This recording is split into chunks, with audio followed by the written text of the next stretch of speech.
To call her a child of two worlds is one way to describe her. Her father is Indian, her mother was British, her grandfather was Prithviraj Kapoor, her aunt Felicity Kendall. Her own world bridges theatre and photography, acting and wildlife.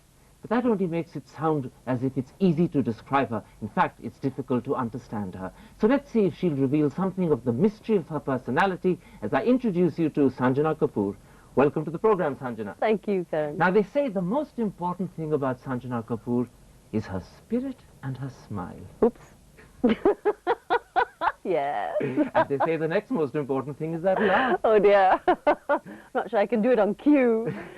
They say she has a lovely laugh and she loves to laugh as well. I do, completely. Now, with both parents as actors and both grandparents as actors, how come you didn't rebel and decide to be a bus conductor? I actually wanted to have a farm or join the circus, which is sort of connected. But then I couldn't find a farmer. I would have married a fisherman, but he was much too old for me, and I was 3, so that was a bit difficult. But you found one that you liked? Oh, God, loved deeply. So the first childhood crush was with the fisherman? Oh, completely. Yes. You said of yourself that you were a tomboy as a child. I think I still am a bit. I always had boyfriends. I never had girlfriends as a child. I never played with dolls. I had these two brothers who sort of ignored me, except when they had to play cowboys and red Indians, and I was the Indian or the cowboy, whatever it was, being tied to the totem pole, you know. And I just was always wanting to be one of the boys, I guess. I mean, that's what I was closest to. Did you ever think you were a boy until you were told otherwise? Not really, because I kind of thought they were nice. So I mean, I surely always wanted to know what they were more about, you know. But no, I didn't think I was a boy. No. You were also, in addition to being a tomboy, Daddy's pet, weren't you? I guess so. I guess I was sort of the apple of his eye, being the only girl and the youngest. Did he spoil you? I don't know. He must have done. But I think we're fortunate. I think none of us are really spoilt, except for Kunal, who's the oldest, who got everything. But of course, he says I'm the most spoilt. But I don't think we were spoilt. I think we had quite regular childhood, so we had to sort of rough There's a wonderful story in the papers that there was an earthquake in Bombay when you were young, and Daddy grabbed you and ran away. See, I don't remember that. I was tiny. All I know is that there are cracks in our kitchen from that earthquake, but I don't recall that at all. I don't even recall having been told about that story. According to the magazines, he grabbed you and ran down and left the rest of the family to fend for That themselves. was very chivalrous of him, except there were 11 floors to run down. It was a bit tiring, I should imagine. Now, between your two parents, it was in fact your mother who actually brought you up. Is that right? Yes, I think my dad was really busy in the 70s.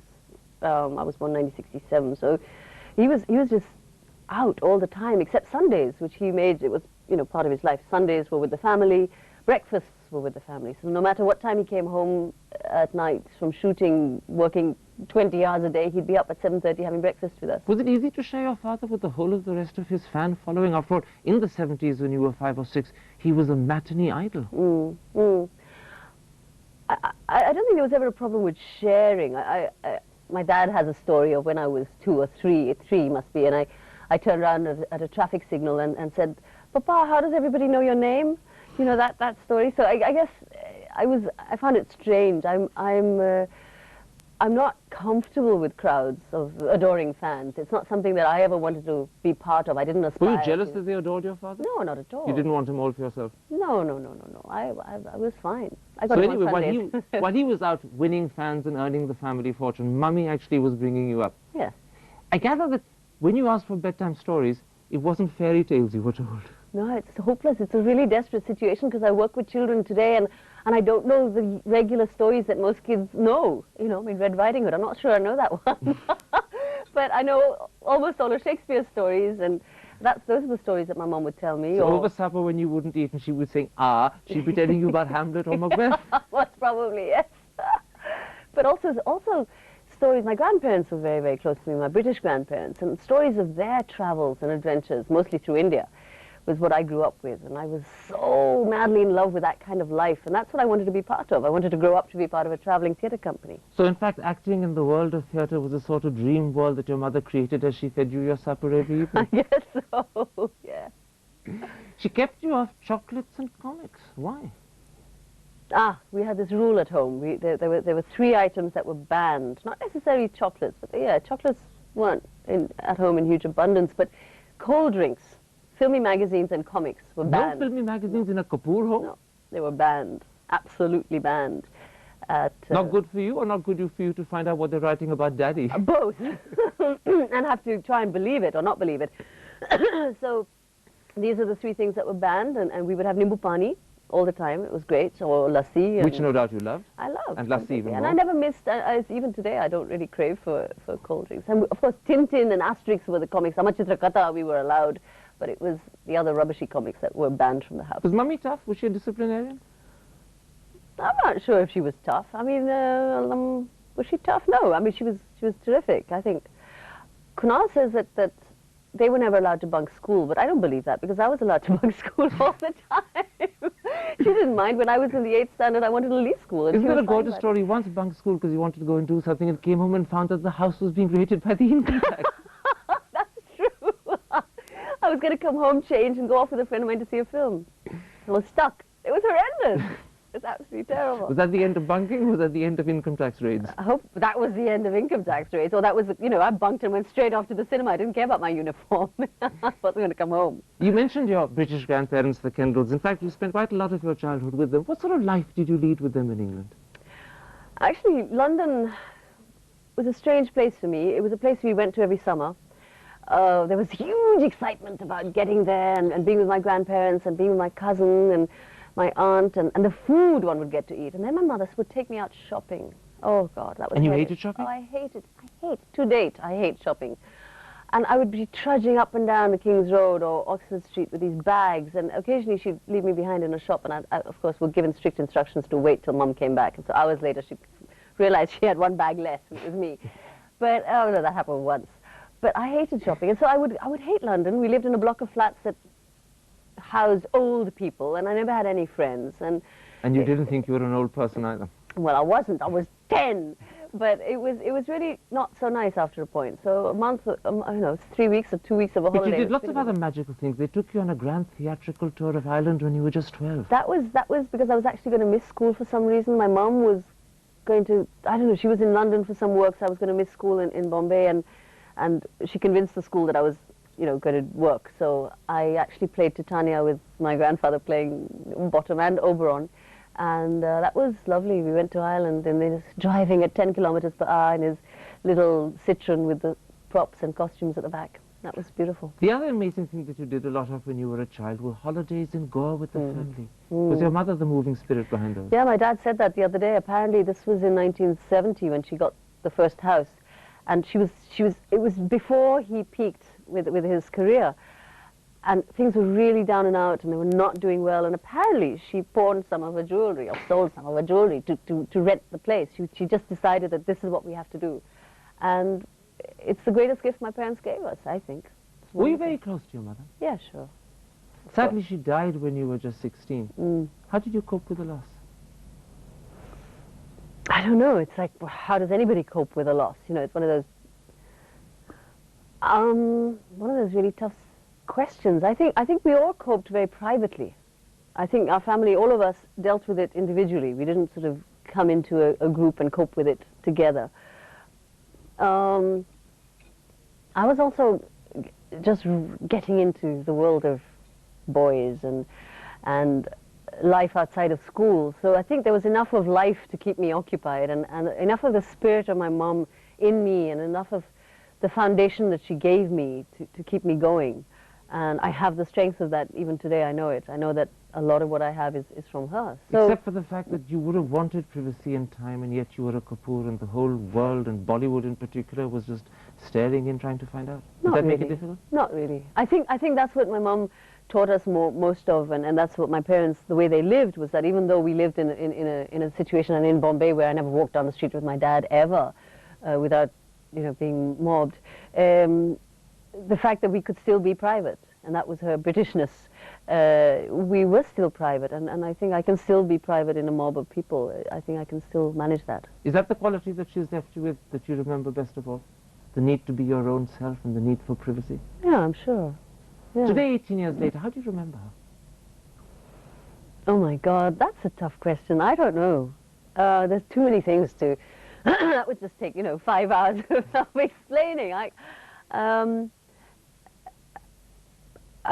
think there are times when I can tell you what I've missed most and it's happened to me at the strangest of moments in my life since she passed away, is when I suddenly see somebody my age or older than me with their mum, and I suddenly feel, oh Christ, I'll never get that. That's when there's a pang, or the thought of having a baby, and she was just such a great mum, and childbirth was such an amazing thing for her, and that's what she left me with, and I just miss that she won't be there if ever I were to have a child. You miss her still a lot, don't you? Oh yeah, sure. One of the things that you did in the years after she died was to start acting yourself. You did Hero Hero Lal as your first adult film, but why Hero Hero Lal? You ask in complete disbelief. I wanted to act ever since I really realized what I wanted to do, and I didn't know where or what or how or when, because it was this huge confusion of going to drama school after school was what I was to do when my mom was around, and then she passed away, and through that in completely array. And I wanted to work with Ketan Mehta. I'd seen his films. He'd done some really beautiful films. This was his 5th film or 4th film, I think. And I went to him way before Hero Hero Lal was even thought of and said, I want to work with you. You just walked in through the door and said, I want to work with you. I called him up and said, can I meet you? I was very nervous. And I was the first person apparently that ever did that to him. It was sweet. It was a sweet What did meeting. he say? He said, yeah, maybe one day we'll do that. We'll work together. And this happened 3 or 4 years later, when the producer actually called me and said, do you want to do it? And I instinctively knew that it was a bit not right, because I never really heard the story from Ketan, and it seemed a bit of a crossover, trying to bridge the gap between art and commercial cinema. And I guess I was just desperate to work, and Nasir was in it. So you put all your reservations aside and hesitations aside and did it. You regret it? And wanting to work with Nasir was what also... So Ketan Mehta and Nasir, and you forgot about the fact that you didn't like the story. Yeah, that's true. I thought, they'd do magic and make it happen. And I think the greatest problem with me was that it was enough. I just didn't know how to work as an actress. I had no experience. I'd not really done enough. And I knew how to be critical of myself or of other things, but I was almost too critical of myself. And I was stiff as, oh God, a doornail. I was horrible. Did he have the capacity to help you through the fact that you'd never made a movie before and that you were untried? No. No, he didn't. He didn't. Ketan, I think, was more into the technical aspects of the film, and I found that a bit surprising. But I think what I learned from it was just watching Nasir work was fascinating. I mean, as his discipline is amazing. And then it made me decide to go off to drama school. Absolutely. The movie, of course, flopped. Do you regret the fact that you did it? No. No, thank God it flopped. It would have been a bit embarrassing. But the terrible thing is they keep showing it on television, and people keep seeing it, and that's what's really... Do you cringe when they show it? Oh, I hate it. The amazing thing is that most other people, if they'd been through a flop like that, would have actually fallen apart. You used it as a challenge to turn your life around. I'm going to take a break and come back in part 2 and talk about the amazing career that you built straight out of the jaws of defeat. We'll be back in just a moment's time. Stick with us.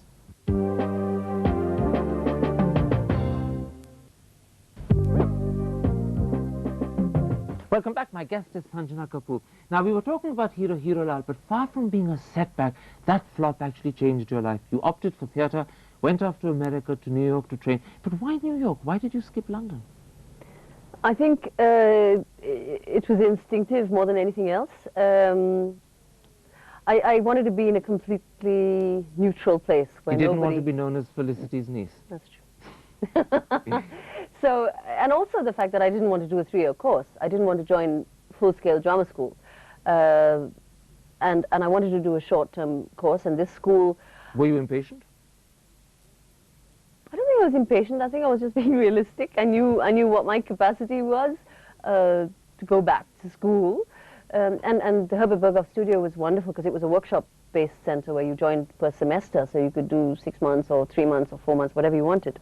And it was a wonderful training ground, and it was strange because I walked in, literally, I walked in the door and I smelt Prithvi. I smelt the smell of Prithvi, which Prithvi had when my mom was around in 1983 when the first festival took place. And it was a very strange feeling. It was wonderful. It was like coming back home. It was lovely. In fact, when you came back, you didn't immediately take up work at Prithvi. You spent a little bit of time acting on stage. You did Gaslight with your grandfather as director, and he was 84. Oh, it was wonderful. He'd just gone through his second stroke, and so his speech was slightly affected, and he was being even more belligerent than he usually was, and I adored him even more. We had a wonderful relationship, my granddad and I. We would fight hugely, and he was incredibly aggressive, and I think we adored each other. And I love his comment at the end when the play finally came on, and I was horrible. I really was out of my depths at that play. I just didn't know what to do with my body, and I was long, and my arms, I didn't know what to do with them, and it was just something else. I was also being the producer, so I was worried about the set and the costumes and everything. And somebody asked him, "What did you think of your granddaughter?" And he said, "Oh, she's too long." And I love him for that.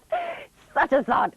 But that's what he was like. He was wonderful. Not much later, you actually stepped into what your mother used to do. You took over Prithvi. Has it today become a mission or also a bit of an obsession? Well, possibly both, but actually that's not the way it really happened. People tend to forget that my brother, Kunal, managed the theatre for 6 years after my mum died and had some wonderful festivals.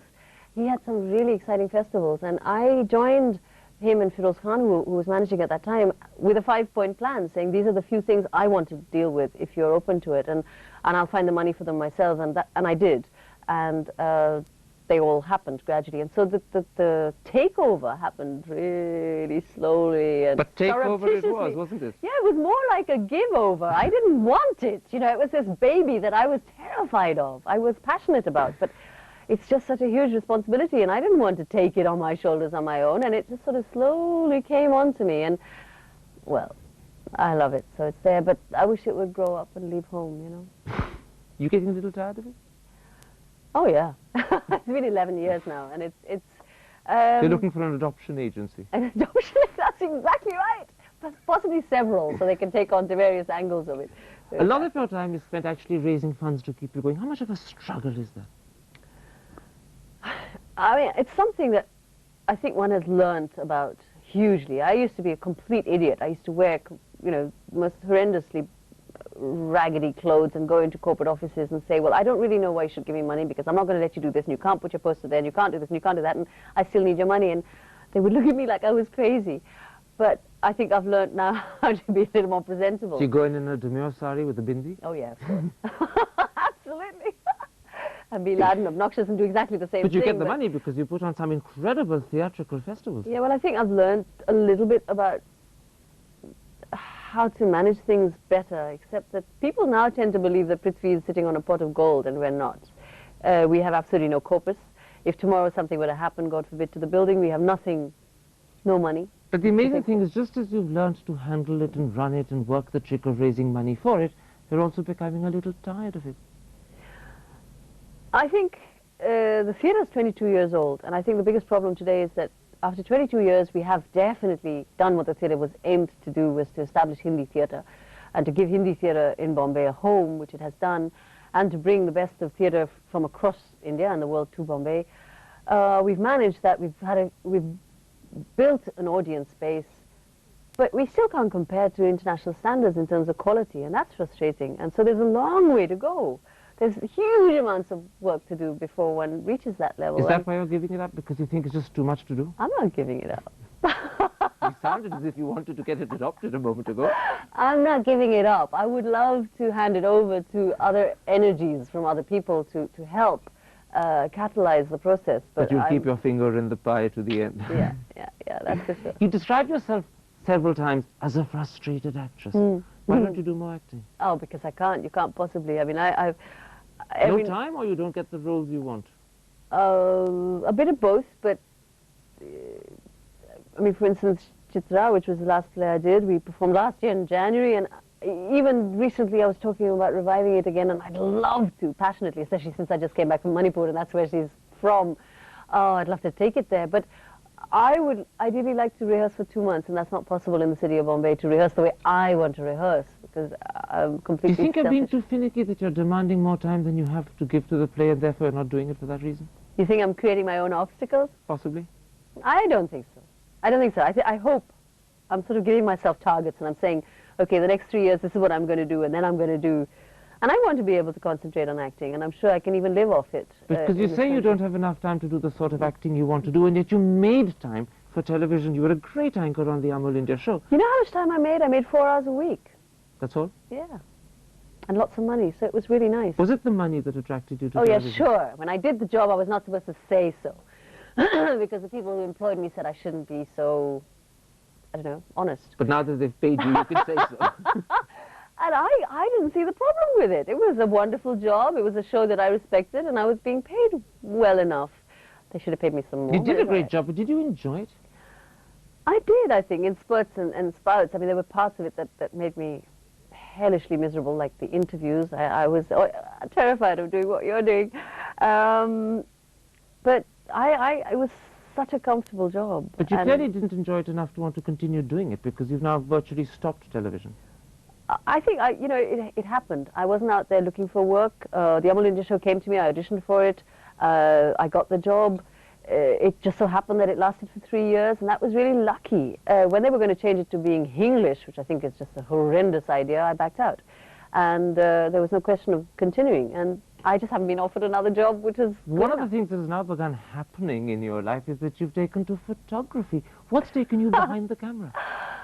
I have not taken to photography. I just happened to be in the most amazing place.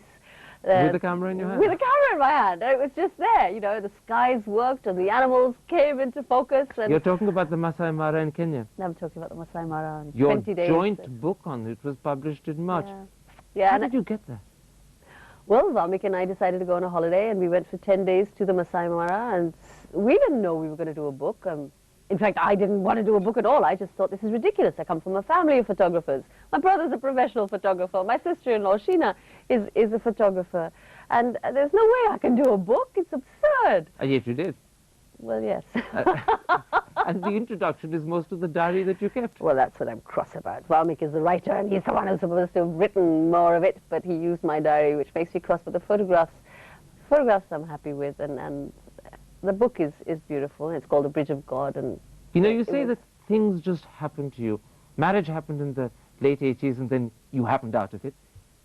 Are you going to happen into it again? Not necessarily. No. That's not necessarily no either. Well, I'm not so well, oh, God, you know, this is something that I don't wish to speak about because it's so completely private. But it could. No, marriage, no. Having a family, yes. You want a child? Sure. Well, I wish you luck. Thank you. And many children. Not many. How Enough. many? Oh, no. Oh, good God, now. One at a time. Let's go one step at a time. Good luck, and thank you for a wonderful interview, Sanjana. Thank you.